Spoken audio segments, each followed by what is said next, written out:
Year is almost over and we're going to talk about what I think is one of the most anticipated releases of the year, which is the H10 Optic KIT.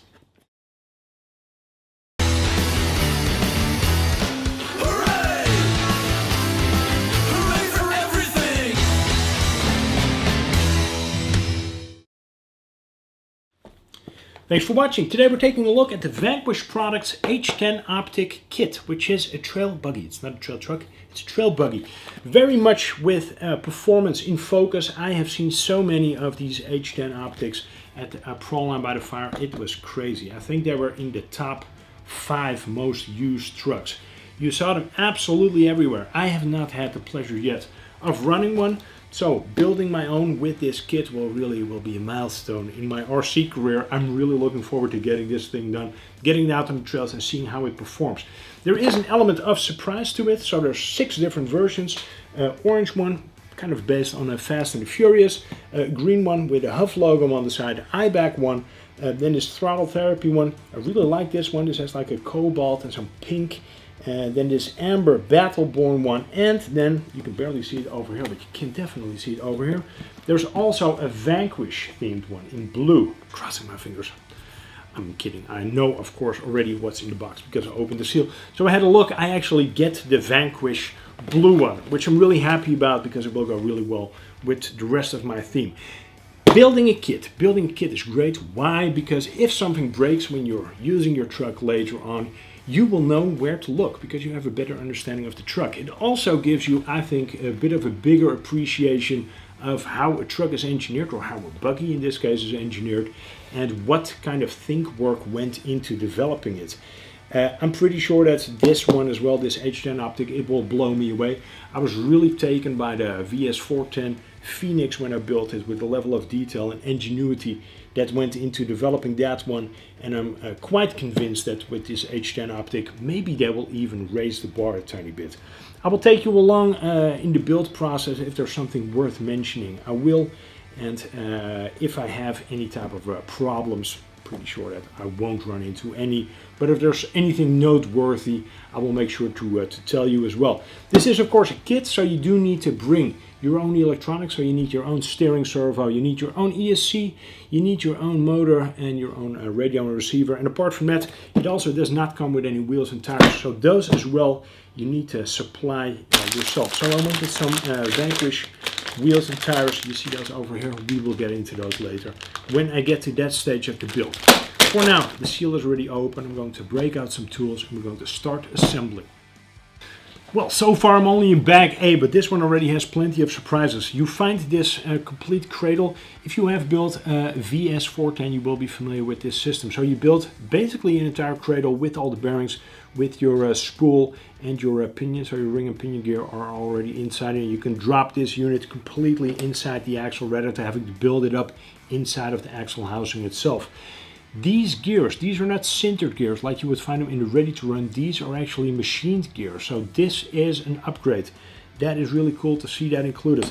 What you also see, and this is of course the same as it is on the ready to run, this is behind the axle mounted servo. This greatly reduces the center of gravity on the truck, makes it more planted, makes it more trail ready. This is of course a trail buggy, and you'd really want this thing to be as planted as it can be. So all of the weight, you want it to be as low as possible. And this behind the axle mounted servo really makes sure that you have that going on. It's also a tiny bit more towards the center of the truck, so you just end up with a more balanced platform than in any of your traditional styled layouts. You also see this stainless steel. This is like a mimic of like an hydraulic ram. Super cool. This, of course, apart from the optical function, it also has some sort of practical use, because this, of course, will make sure that you can slide over rocks a tiny bit more easily without getting hung up on the connecting rod otherwise. So that's also cool. Another thing is universals, so those are also included.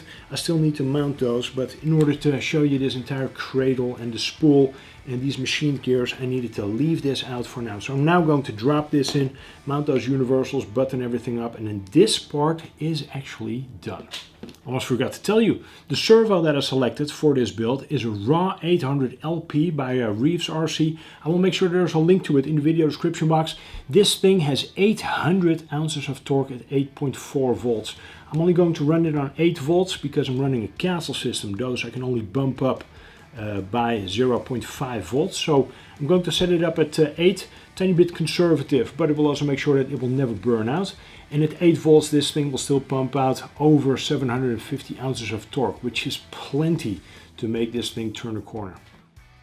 Boom, done. Man, what a fun build. I still have to put on the stickers. I think, however, that it looks so incredibly badass in just the body color. So over here you see the body panel stickers that are supposed to go on. I'm not sure if I'm going to actually do that. There's also some stickers for the dashboard, some extra tools. These wheels, these are not part of the package, neither are the tires. These are the Yokohama Geolander tires in a 4.75 inch size.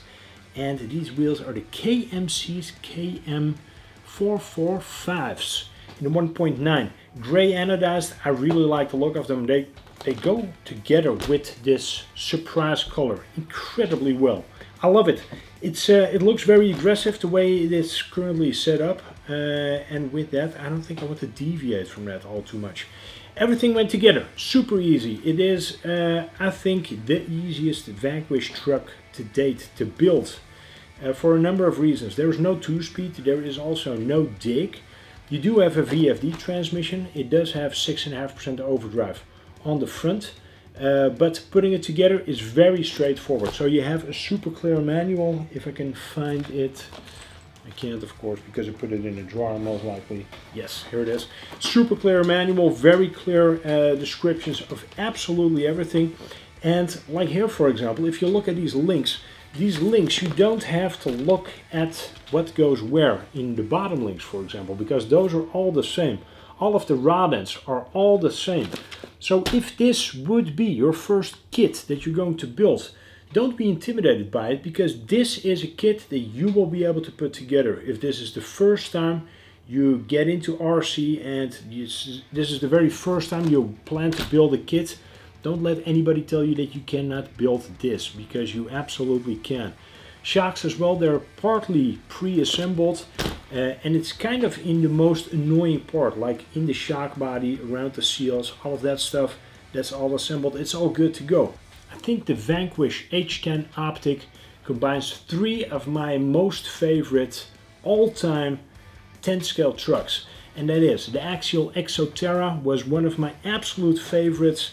Was an absolute nightmare as well to work on, and they definitely solved that with the H10. Another one of my favorites was the Axial RR10 Bomber. I think a lot of people have those in their collection as well. Great truck to run, a lot of fun, but flawed in many places. Again, this H10 has that completely covered. And another one of my favorite all-time trucks to build is the Vanquish Phoenix, the VS410. That one is a bit more complicated to put together than the H10 Optic. This is such a fun, pleasurable build, and everything is so incredibly well thought out. There's so much detail as well. So you have a scale radiator over here right in front of that fuel cell. The fuel cell is very detailed. Over here is then a big, I think this is like a nitrous can. You have a driver with a steering wheel. There's also some room for some lights in the front. Nicely detailed grille. All of the tube work looks fantastic, and everywhere where you want to have the feeling that it is already pre-upgraded, it actually is. Like for example, inside of that VFD transmission you find some metal bearing carriers, you find a metal motor mount, all of that stuff. The only thing that I ran into that I would do different is screwing down the motor. I would do that once you have the transmission fully assembled. That's really the only thing, because that way you really don't mess around with your mesh all too much. That's it. Apart from that, I have nothing to complain. This was incredibly fun to put together. I cannot wait to button it up. I still have a lot of things to do as well. I still need to put this receiver in there. I still need to put this ESC in there. It is very easy, however, to get into the chassis, so you don't have to take the entire cage off. It is very straightforward. You take these 2 body clips out right here, And then you will see that you can pull out a pin from the bottom of the chassis that goes through the door section. So this is one of them, and then the other one is right here.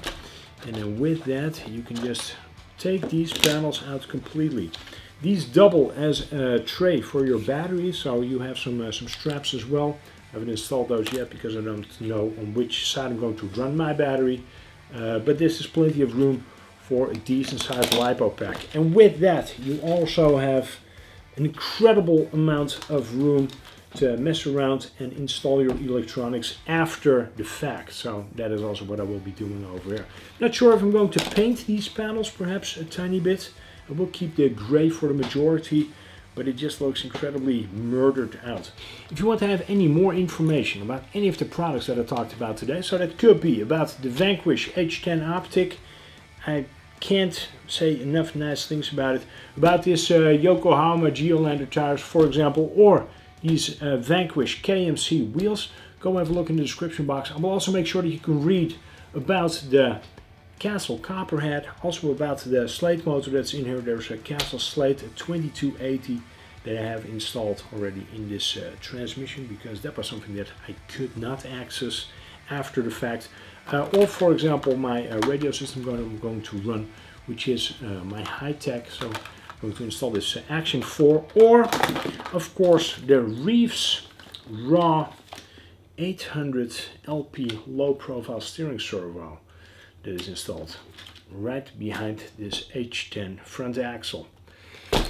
All of that stuff in the video description box. If you want to see me do anything cool to these panels, let me know in the comment section. I always try to reply. Subscribing is free. Liking is also free and very much appreciated.